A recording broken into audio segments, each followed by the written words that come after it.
Hello viewer, আজ আপনাদের সাথে শেয়ার করব আল্লাহর গুণবাচক নামের ফজিলাত ও আমল।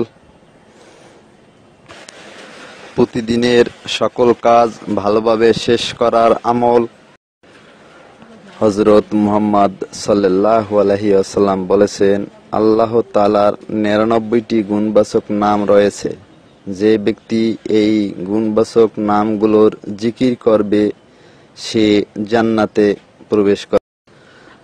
যে ব্যক্তি প্রতিদিন কাজের শুরুতে মহান আল্লাহর পবিত্র গুণবাচক নাম আল মুওয়াক্কিরু এর তাসবিহ 100 বার পাঠ করে, ওই ব্যক্তির প্রতিদিনের সকল কাজ সুন্দরভাবে সম্পাদিত হবে।